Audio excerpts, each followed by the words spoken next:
Mac Jones. Oh, that's true. You didn't know. You know, Take him out sailing.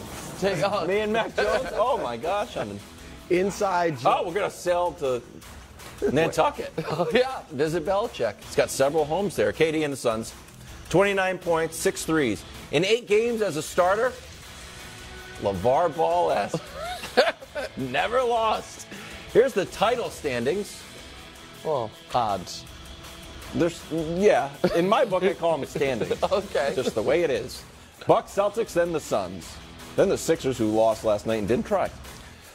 Brew, we're going to do a way look ahead here. Could Kevin Durant become the league's best player with another title? Wow.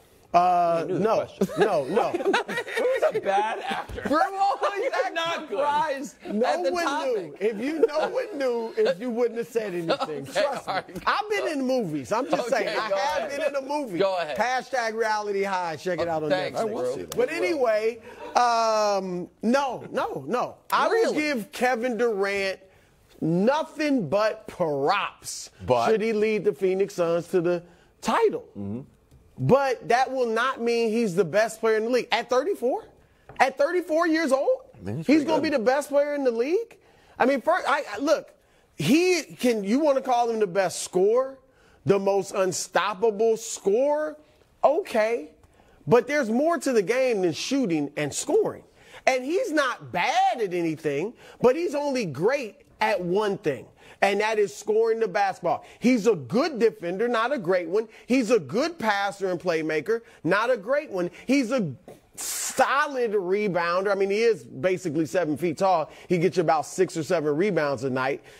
Giannis Antetokounmpo. Now, does he have the package? Does he shoot like KD? Of course not. But he scores as much. Actually scores more than KD. Yeah, sure. And he does it as efficiently as KD. Sure. He gets to the foul line a lot more than KD. He's arguably the best defender in the league. Rebounding, of course, he's better. I wouldn't say he's a better playmaker / passer, but he's equal, and he actually gets more assists than KD. Like, Giannis is the best player. And you could make a similar argument for Embiid because he's a better defender, better rebounder. And, some might want to throw Jokic, but I'll just stop at Giannis. So you didn't mention Steph. If Steph wins the title this year, he gets to be called the best player. If you're I don't he'd think be the so. best player on consecutive champions where he is clearly the only superstar on that team at this point or last year. So I believe Giannis is the best player in the league. And the reason I brought up Steph was because Steph has a lot of the things like limitations, if you will. That would keep you from being the best player in the world. Yeah, but I look at this as it is Giannis's title, but it is not in stone the way it was a year ago. A year ago, there was nothing anyone could do, in my opinion, in the postseason to take the title from Giannis because he was, at that point, less than a year removed from not only dominating regular seasons, but having a thoroughly dominant postseason. If Giannis falls flat these playoffs, or... Well, they might just lose. He's not going to fall flat. Okay, but he could fall flat. I'm saying if he does... Meaning what? Plays poorly? Yes, it's on the board. Does Giannis do that? I mean, really? Brew, you're arguing with me about a point I'm not trying to make. I am saying, I am talking about the ways that Durant could become the best player.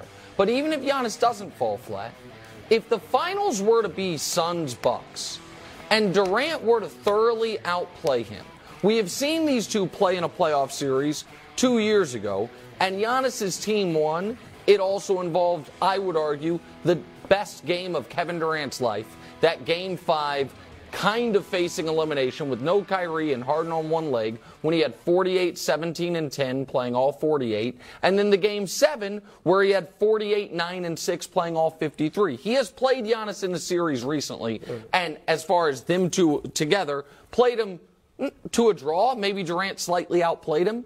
I think it is absolutely it is the best player alive championship belt is up for grabs. You got to give me some reasons other than winning. Are we just going to give it to the best player on the winner? No, but if the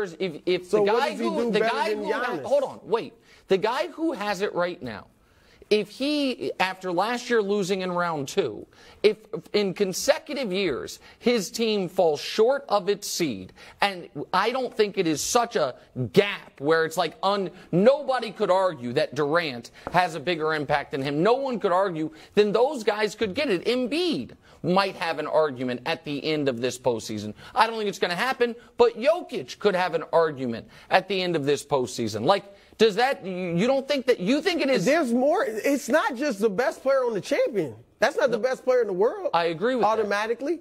You have yet to tell me, other than shooting, what Kevin Durant does better than Giannis. So I don't think that Kevin Durant is a better defender. I think that, like you said about playmaker, is equivalent.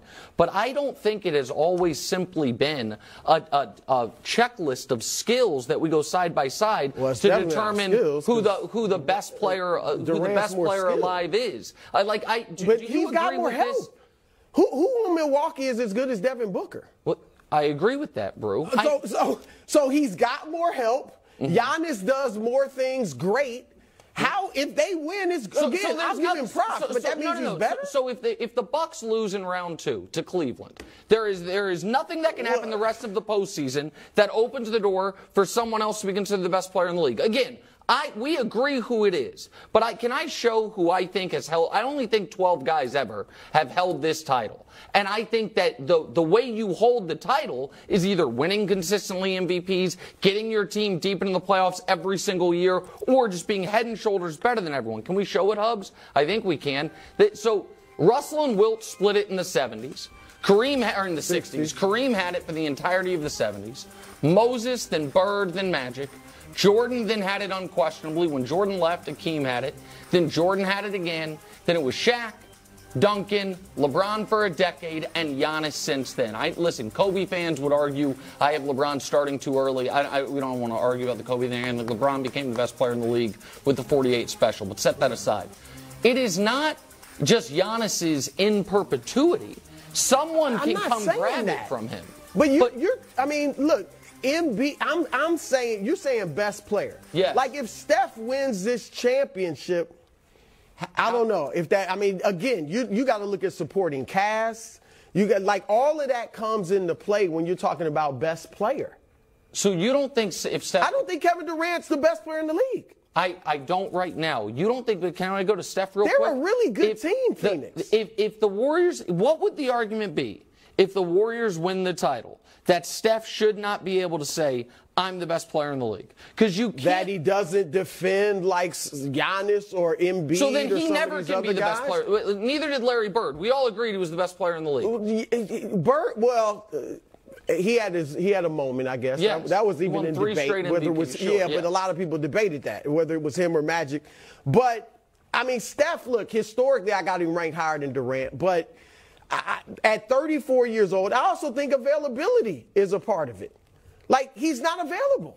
He hasn't been that available for 4 years. Doesn't that come into play? Absolutely, which is why Giannis have a nice 2-month run. It wouldn't be. He hasn't been available most of this season. Wiles, I guess what I'm saying is it wouldn't be a nice 2-month run. It would be that Durant has been, I would argue, since 2017. Probably before that, actually, in the discussion, is he the best player in the league? Do we all agree? Sure. You could argue, really, since he won MVP. It was LeBron. It was LeBron. And even when he won in Golden State, no, he wasn't the best player in the world. Listen, you and I agree he was not. A lot of people disagree. Yeah. I know that our colleague Skip disagrees. A lot of people believe that Durant, if Durant and LeBron were on the court together in the NBA Finals in consecutive years and Durant outplayed him, he should get the title. We disagree with that, He has Drew. so much more help. 1,000%. But my point is, if a guy has been in the top 3 almost unanimously for a decade and has an opportunity this year without a super team, without a totally but with a stacked, better supporting cast than Giannis. Currently, yes, I agree with you. And arguably than anybody else in the West. Maybe not LeBron. Because you got AD. So Durant's going to finish his, even if he wins this year, Durant's going to finish his career having never been the best player in the league. Yes. Just like Kobe. You just had Kobe. Who has Durant better than Kobe historically? Steph We both have Steph ahead of Durant. He probably will never be the best player in the world. I think if either of those guys win it this year, they have a fair claim to it. Well, you might have to. Suns at Lakers tonight. Steph that prop. 10:30. Line heavily tilted towards the Lakers. Suns resting everybody. Booker's resting. Kevin Durant's resting. DeAndre Ayton's resting. Chris Paul is resting. So, Brew, what do you need to see from the Lakers tonight? Well, I'm disappointed, first of all. I was looking forward to a good game. And even if it's still close, you obviously aren't going to learn much from it. Obviously a win, right? If they want to keep their hopes alive for the 6th seed, a win. I would have said a win over a really good team, which they haven't really had lately. But Phoenix without all their guys, is not that. I guess when I look at it strategically, I would like to see LeBron be a little more a part of the offense rather than the offense. I'd like to see him playmaking a little more rather than shooting as much. I mean, he's going to shoot 20 times a game. He should. But I'd rather see more guys scoring, and particularly AD, going to AD, making sure he eats, and LeBron getting maybe 25 or something like that. Strategically, that's the what AD part I agree with. I think that I would like to see a monster AD game because, by the way, the Lakers are not going to have an opponent that's actually trying to win until either the first round of the playoffs or the play-in, because Utah is out now, and they play Utah in Game 82, and Utah is just going to want to improve their seeding as much as possible. They weren't playing their top 2 guys when they played them the other day, and it went to overtime. They're not. I would imagine they're not going to be playing anybody. And by the way, sidebar, Durant and LeBron have not played each other since Christmas of 2018. We are now on 5 years of these guys because of the injuries to each other or to each person that haven't played each other. The guy I'm actually watching tonight for the Lakers, D'Angelo Russell, because he missed that time with an injury. He came back in the previous game against the Clippers. He looked a little rusty. That's fine. And he's been banged up. And he is critical for their abilities to go on a deep playoff run. He needs to be their 3rd best guy, not Austin Reeves. Austin Reeves, if he's your 4th best guy with the way he's been playing, I agree with that. But if you're for the Lakers, I would like to see D'Lo get back in rhythm, AD have a really monster game, and then this is why I didn't really buy into Wilds. The Lakers weren't complaining because it was true, but the bad schedule luck. They were. The schedule or the schedule part about the Clippers, this stuff does even out. It was true. The Clippers were on all this rest. The Lakers were on a back-to-back. But now you get a Suns team that, like you mentioned, has not lost a single game with Kevin Durant in the starting lineup. They're on a back-to-back, and you could see this rest day coming for the Suns a week down the road. That's why I wasn't that worried about the loss of the Clippers, was because I thought this would be an easy win because the Suns were never going to play their guys in this game. You smell a trap game a little bit? Little bit. Let me make it. Look, they almost lost to Utah. Phoenix had trouble last night with Denver without their top guys. Right. So it's possible, but that's why I said Trailblazers lost to the Wolves. The other way around. Wolves lost to the Wolves lost to the Trailblazers. We're trying to lose, sorry. When Denver lost to the Rockets. No, because guys, what do they always say? The tape's out there. So all these guys that are on the bench, the tape is going to be out there. They're playing for a next job. I think it's interesting. Yeah. Coming up next. But no, Lakers. Gronk and Lamar and the Patriots. It's a little dream come true, that little trio. Next, first things first. Gronk coming back too? Never know.